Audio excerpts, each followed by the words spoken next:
vous pouvez être ensemble, c'est bien. Om Namo Bhagavate Vasudevaya. Namo Bhagavate Vasudevaya. Om Namo Bhagavate Vasudevaya. Om Namo Bhagavate Vasudevaya. Donc je vais lire un verset important de la Bhagavad Gita. Antakale Shamaevam Smaram Mudva Kalevalam Yat Priyati Salmad Bhavam Yati Nastas Yati Nastra pardon Yati Nastyatra Samsaya. Traduction. Quiconque à l'instant de la mort quitte son corps en pensant uniquement à moi atteint certainement ma nature, cela ne fait aucun doute. Commentaire. Selon la conscience avec laquelle elle agit, l'âme conditionnée prépare sa prochaine existence. Si elle agit dans l'ignorance, elle peut obtenir une vie animale, dans la passion, celle d'un humain, et dans la vertu, de renaître sur une planète édénique et d'accéder à la position d'un demi-dieu. Or, celle qui agit pour Krishna avec amour et dévotion se libère de son conditionnement matériel et se prépare à atteindre la demeure du Seigneur. Ainsi, tous les actes déterminent une conscience et un souvenir au moment de la mort qui donne à l'âme une destination future. Omagana timilandasya ganam jalam shalakaya shakshuru meditam janatasme shivulave namaha Namaham Vishnu padaya Krishna pestaya bhutale shlimate Bhaktivedanta Swaminiti Namine Namaste Sarasvati Devi Golavani Prachalina Niveshesha Sunyavadi Prachalchachita. Donc pourquoi c'est un verset très important de la Bhagavad Gita? Parce que ça nous montre que la nature de notre conscience nous prépare à une autre vie. C'est pour ça, si l'être vivant, il vit comme un animal simplement pour jouer, pour manger, pour dormir, pour s'accoupler, pour se défendre, pourquoi il aurait une conscience d'humain dans la vie prochaine? Puisque la conscience d'humain, par exemple, elle est imprégnée de conscience de Dieu. Le principe de l'être humain, c'est qu'il a une conscience supérieure. Il doit pouvoir comprendre, se poser des questions. Qui suis-je? Suis-je l'âme? Suis-je le corps? Est-ce que Dieu existe? Pourquoi je suis dans le monde matériel? Si on ne se pose pas de questions, on ne vaut pas mieux qu'un animal. Et c'est logique. Ça veut dire qu'on agit par instinct. On est un animal sophistiqué. Par exemple, un animal, lui, il broute l'herbe. Un animal sophistiqué, il mange dans une assiette. C'est la même chose. Un animal, il va se défendre avec des griffes. Un animal sophistiqué, il aura un M16 ou une Kalachnikov. Mais c'est la même chose. Un animal, il se reproduit dans la nature.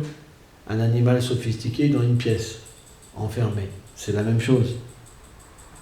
Un animal, il dort sur une couche d'herbe. Un animal sophistiqué dans un lit. Mais quelle est la différence? C'est la même chose. Vous comprenez? Sauf qu'il y a un état sophistiqué et il y a un état plus inférieur au niveau de la conscience. Mais qu'est-ce qui dit qu'une biche, quand elle dort, elle fait des rêves aussi? C'est pareil. Sauf qu'elle rêve qu'elle est une biche. Vous comprenez? Mais quand on a une conscience presque animale et qu'on rêve, qu'est-ce qu'on va rêver? On va rêver de se défendre, de s'accoupler, de manger, dormir, comme animal. Alors que dès qu'on a une conscience supérieure, on fait des rêves supérieurs. Ça veut dire qu'on va rencontrer des saints dans des rêves. On peut même rencontrer le Seigneur suprême, avoir une expérience de son monde transcendantal. C'est la nature de la conscience supérieure. Pourquoi? Parce que le Seigneur, il est dans le cœur. Il accompagne l'être vivant. Il observe. C'est expliqué. En tant que l'âme suprême, le Seigneur n'intervient pas dans notre vie puisqu'on ne veut pas être avec lui. On veut être indépendant. On veut avoir son petit appart, sa petite vie, son petit ceci. On veut personne nous donne d'ordre. Vrai ou pas? Donc pourquoi le Seigneur nous dirait, là tu t'es trompé? Parce que s'il vous dit ça, il dit, oh, pas tant que ça. Moi je me suis... Non, je pense pas que je me suis trompé. Donc Donc pourquoi il interviendrait? Il sait déjà qu'on n'acceptera pas son aide. Vous comprenez? Donc c'est pourquoi, en tant que l'âme suprême, Paramatma, il observe, simplement. C'est simple. C'est seulement le moment où notre conscience va se poser des questions, par exemple, qu'on va accomplir des activités pieuses même sans le savoir. Alors il faut comprendre, il y a un processus dans l'univers matériel qui est une miséricorde. C'est qu'on peut accomplir des activités pieuses même sans le savoir. Par exemple, si vous dites Conforama, je dis souvent ça, il y a le mot Ram, c'est le nom du Seigneur, donc vous accomplissez une activité pieuse. Et l'activité pieuse, elle va permettre à un moment de générer la foi chez l'être vivant. Et la foi, c'est quoi? Quand la souffrance ou une mauvaise situation va venir, on va se poser une question. J'en ai marre d'être comme un animal. J'en ai marre. Je veux quelque chose de supérieur. Et là, on va établir une connexion à travers cette foi avec le Seigneur suprême à un certain niveau, peu importe, mais il y a une relation qui va se créer, et dans cette relation, qu'est-ce qui va se passer? On va être guidé par un principe supérieur. Ça veut dire qu'on quittera la vie par instinct, et on va vivre avec conscience. Et plus cette conscience est élevée, et plus le lien avec le Seigneur devient prononcé, évident, aimant, intime. Je sais pas. Et c'est pourquoi, au moment de la mort, cette conscience, naturellement, elle prépare déjà une future existence. Par exemple, si vous regardez attentivement quelqu'un qui est très attaché à un chien, vous regardez la tête du chien et la tête du propriétaire, vous allez voir une similitude. Mais ça fait peur, mais c'est plein de gens qui ont remarqué ça. C'est qu'à force de descendre la conscience au niveau d'un chien, en fait, on a presque le visage d'un chien. Mais regardez, vous allez voir, ça fait peur. Des fois, ça fait vraiment peur. C'est dire, mais c'est pas possible. Au point que moi, j'ai vu des êtres qui avaient même délaissé les êtres humains pour aimer plus les animaux. Parce qu'ils étaient tellement déçus des êtres humains qu'ils s'absorbaient complètement dans les animaux. Parce qu'ils trouvaient des animaux plus miséricordieux. Et c'est vrai dans un sens. Parce que l'animal, il a une vie par instinct. Donc il ne peut pas véritablement plus se dégrader, etc. Il va par exemple s'accoupler pendant certaines périodes, manger de telle manière, de ceci, cela, par exemple. Donc il a une certaine liberté, mais limitée. Par contre, l'être humain, puisqu'il a plus de conscience, il peut aussi se dégrader plus et devenir pire qu'un animal. Donc c'est vrai. Mais ça ne veut pas dire qu'on doit redescendre au niveau de l'animal pour se sentir bien dans ce monde. Vous comprenez? Donc, l'être pieux, qu'est-ce qui se passe? C'est qu'il va cultiver une relation avec le Seigneur suprême, et naturellement, le Seigneur va se révéler graduellement dans sa vie. Et en proportion que le Seigneur se révèle, il y a une nature intérieure qui va émerger de l'être vivant, ce qu'on appelle la swarup, ce qu'on appelle la nature éternelle de l'être vivant. Et cette nature, quand elle s'éveille, naturellement, au moment de la mort, l'être vivant, quand il quitte son corps, il va simplement retourner dans la demeure du Seigneur, dans cette nature éternelle. Alors que celui qui agit comme un animal et qui se sent mieux parmi les animaux, il reprendra naissance comme un animal. Et c'est logique, puisque finalement, c'est l'état qu'il désire le plus. Alors bien sûr, celui qui aime les animaux veut dire scandale, scandale, scandale, scandale. Par exemple, une fois, je marchais avec un religieux, et il me disait, tu sais, en étudiant un chien, on peut apprendre beaucoup. Et moi, je lui dis, tu sais, en étudiant Dieu, on peut apprendre tout.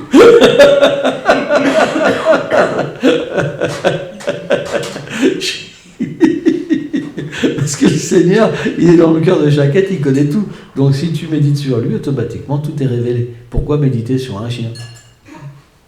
Vous comprenez? Parce que si on médite sur un chien, on obtient la conscience d'un chien. Parce que l'être humain, il peut régresser comme il peut augmenter sa conscience. Par exemple, prenons un singe. Un singe, s'il s'associe avec un homme, il peut fumer un cigare, tirer au pistolet, se mettre du maquillage. Mais c'est le maximum qu'il peut faire. Il y a une conscience qu'il ne peut pas dépasser. Vous comprenez? Et s'il s'associe qu'avec des singes, bon, ça ne va pas plus loin. Par exemple, vous comprenez?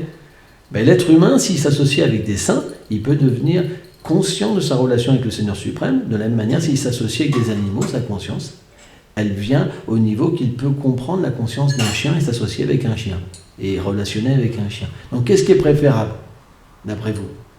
Comprendre un chien, relationner avec un chien, ou comprendre le Seigneur suprême et relationner avec le Seigneur suprême? Donc ça, je vous laisse le choix, vous avez le droit de vous poser la question. Et moi, je lui ai dit, autant méditer sur le Seigneur suprême et comprendre toutes les consciences. Parce que si on médite sur le Seigneur suprême, automatiquement, on peut tout comprendre. Alors que le chien, on va comprendre que le chien.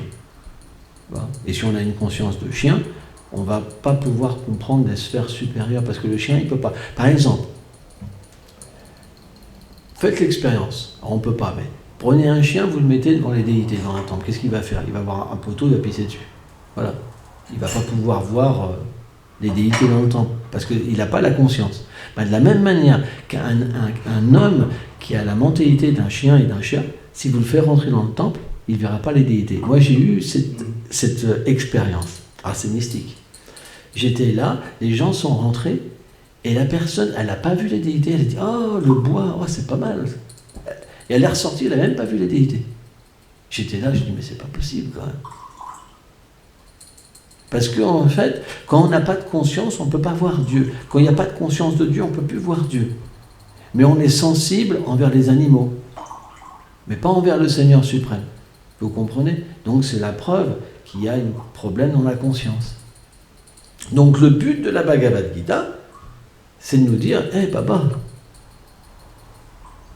avec la conscience que tu quittes ton corps, tu auras naturellement la même nature. Donc fais attention. C'est un conseil que le Seigneur nous donne. Il est neutre. Parce que l'âme est éternelle. C'est juste question de temps, elle reviendra à lui. Quand on prend une naissance animale, le temps, il n'existe pas. C'est une expérience comme dans un rêve.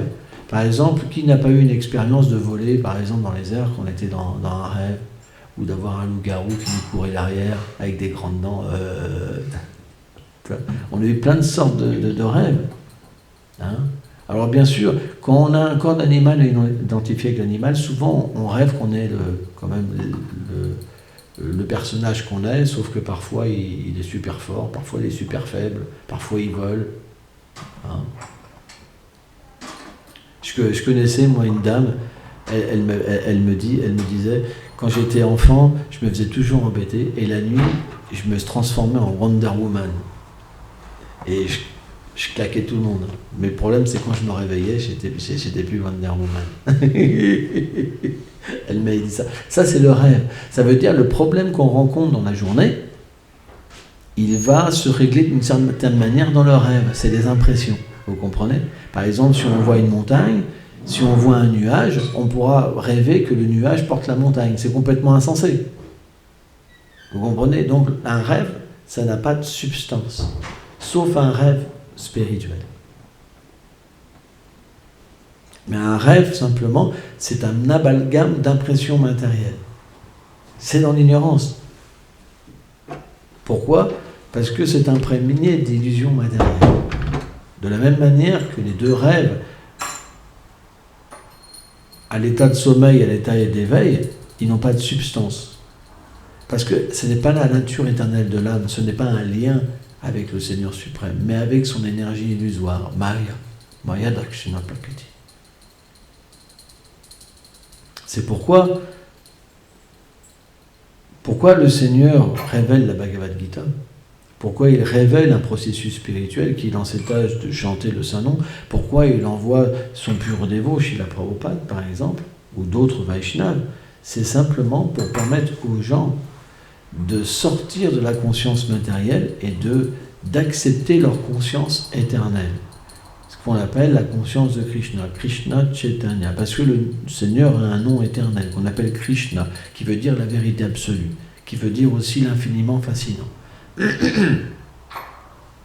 Donc, en pratiquant ce qu'on appelle la conscience de Krishna, ça veut dire le fait de faire évoluer notre conscience jusqu'à une relation avec le Seigneur suprême. C'est le processus qui est donné par le Seigneur pour nous libérer. Et comment ça se passe? Ça se passe à travers le chant des saints. T'as chanté ce matin? T'as chanté comment? T'as vu le Seigneur suprême? Non, pas vraiment. Donc il faut bien chanter. Le principe, c'est qu'on doit chanter en comprenant que le nom du Seigneur et lui-même, c'est pas différent. Parce que le Seigneur est tout puissant. Donc il peut se manifester pleinement dans son nom. Et quand on chante avec cette conscience, on va naturellement attirer la miséricorde du Seigneur. Parce qu'on va vouloir de nouveau être avec lui. On va vouloir le louer dans un premier temps, le glorifier. Et il va manifester ses puissances. Et dans un deuxième temps, quand il manifeste sa douceur, alors on va vouloir l'aimer d'une façon spontanée.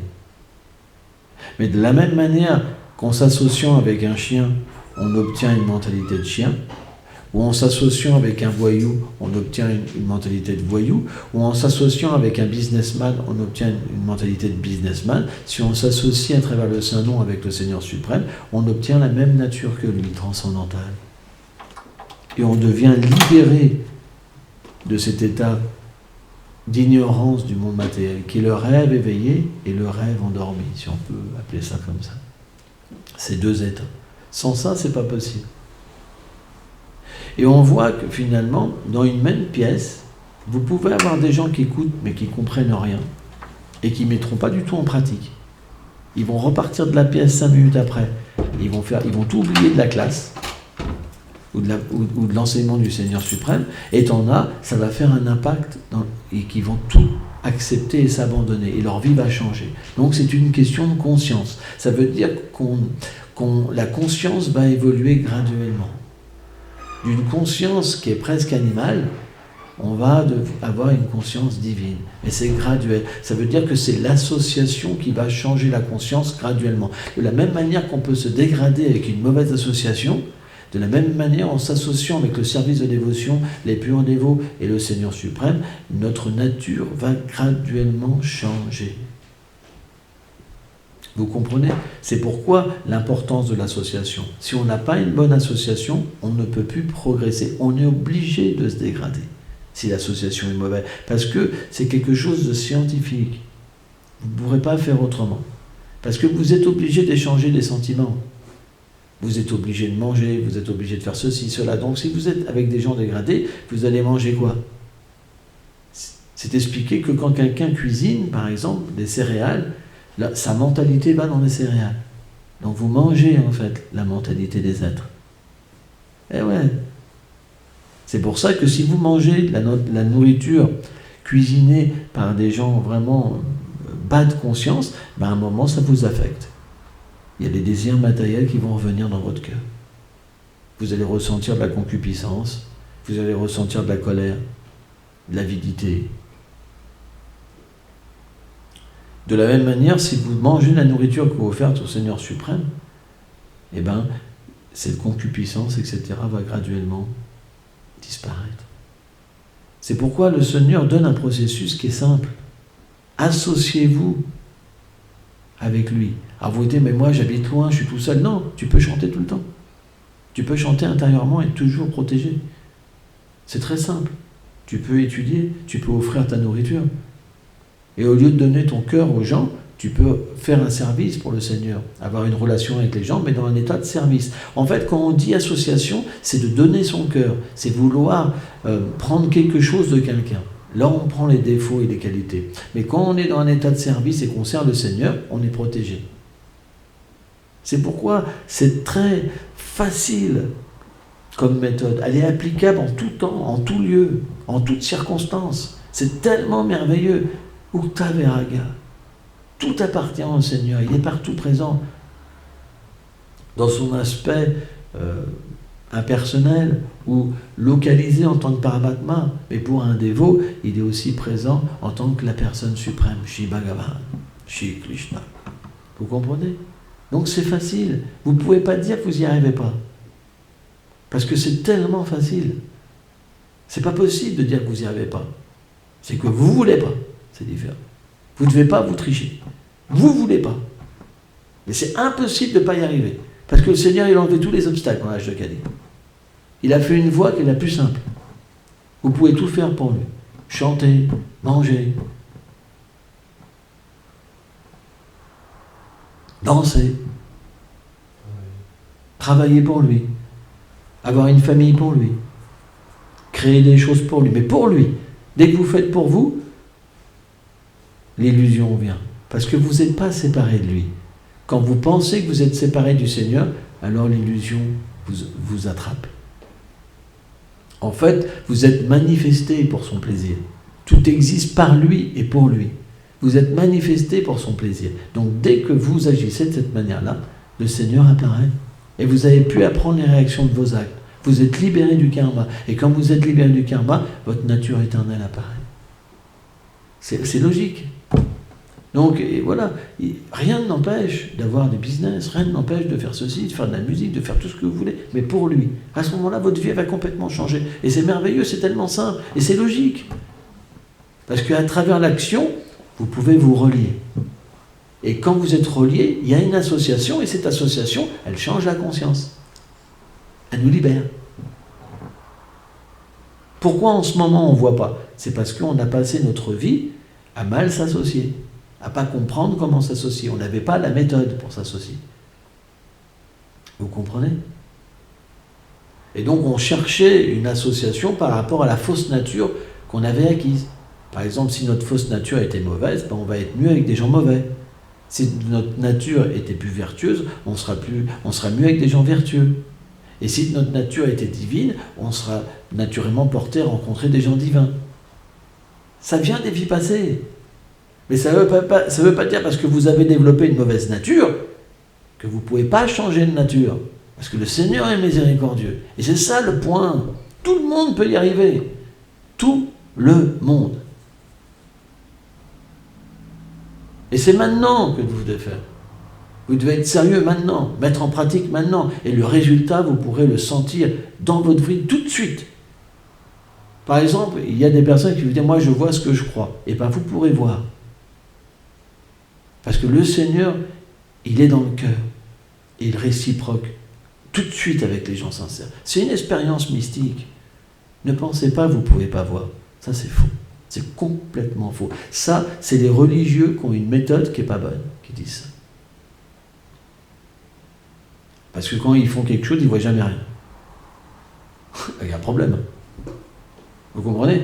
Si vous croyez en quelque chose que vous faites, mais vous ne voyez jamais rien, c'est qu'il y a un problème. Alors, soit vous êtes complètement idiot et que vous ne comprenez rien, donc vous faites mal. Mais si vous faites bien, vous devez voir quelque chose. Sans ça, ça veut dire que c'est juste une invention. Et il y a des voix qui ne donnent rien. Parce que si la voix n'est pas authentique, et qu'elle est une voix donnée par les hommes, ça ne donne rien. Mais la voix transcendantale qui est donnée par le Seigneur, on peut voir le Seigneur suprême. On peut entrer dans sa demeure, même dans ce corps-là. C'est ça la différence. C'est pour ça qu'une voix authentique, ça permet de réaliser Dieu et notre nature éternelle. Pas une voix qui est une authentique. Quand on dit une authentique, ce n'est pas forcément qu'elle n'est pas donnée par Dieu non plus, mais ce n'est pas une voie qui permet de voir le Seigneur suprême. L'action intéressée ne permet pas de voir le Seigneur suprême. Elle permet d'atteindre le paradis. La voie du Gyan, elle permet de comprendre l'aspect impersonnel du Seigneur. Mais simplement, la pure dévotion, le service de dévotion pure permet de voir le Seigneur suprême. Bhakti Krishna, le Seigneur dit, seulement par la dévotion pure, on peut me voir et entrer dans ma demeure. Et c'est ça qui est important. C'est pourquoi toutes les voies ne sont pas égales. Les charlatans, ils disent tu peux suivre ce que tu veux, il n'y a pas de problème. Mais c'est des charlatans. Parce qu'ils s'adorent eux-mêmes, ils créent quelque chose. Ils spéculent. Mais chaque religieux a sa réalisation de son processus. C'est le fruit qu'il atteindra. Pas plus ni moins. C'est pourquoi celui qui pratique avec une conscience, il peut déjà comprendre où il va aller dans sa vie prochaine. Si vous ne comprenez pas, c'est qu'il faut changer. Il faut pratiquer plus... Il y a un problème dans la pratique. Elle est trop mixte. Mais si vous pratiquez correctement, vous pouvez déjà comprendre qui vous êtes. Et réaliser votre relation éternelle avec le Seigneur suprême. Si ce n'est pas le cas, c'est qu'il y a un problème. Donc il faut trouver le problème et pratiquer mieux. Merci beaucoup.